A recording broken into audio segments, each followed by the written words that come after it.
বাংলা সনের শেষ দিন ও বর্ষবরণকে ঘিরে পাহাড়ি জেলা রাঙামাটি এখন উৎসবের নগরী। নাচে গানে বাহারি ঢঙে দেখা গেছে তারই বহিঃপ্রকাশ। এমন উৎসবে সামিল হতে পেরে উচ্ছ্বসিত তরুণ তরুণীরা। সকলের মাঝে সম্প্রীতি ছড়িয়ে দেওয়ার প্রত্যাশা আয়োজকদের। পাহাড়ি জনগোষ্ঠীর সবচেয়ে বড় সামাজিক উৎসবে মেতেছে পাহাড়ের মানুষ।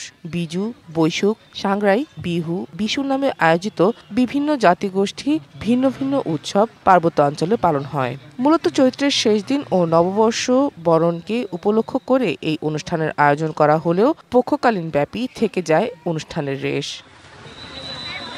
লিলি হালাল বিউটি সোপ, বিএসটিআই কর্তৃক সনদপ্রাপ্ত দেশের প্রথম হালাল বিউটি সোপ, দীপ্তিময় উজ্জ্বল ত্বকের জন্য। এই উপলক্ষে রাঙামাটির পার্বত্য জেলা পরিষদের উদ্যোগে শুরু হয়েছে 7 দিন ব্যাপী নানা আনুষ্ঠানিকতা।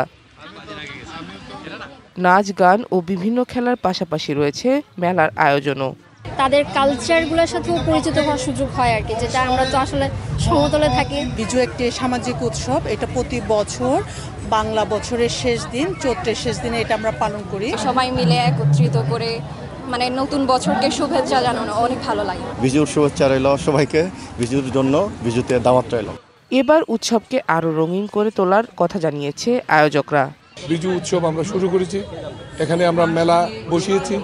এখানে 108টি প্লট আমরা উদ্যোক্তাদের কাছে দিয়েছি। তারা বিভিন্ন পার্বত্য এলাকার খাওয়া দাওয়া, পোশাক আশাক সব মিলিয়ে এখানে ডিসপ্লে করা হবে। বৃহস্পতিবার থেকে শুরু হওয়া বৈশাখী উৎসব 16ই এপ্রিল মারমা সম্প্রদায়ের জলকেলির মাধ্যমে শেষ হবে। DBC news desk.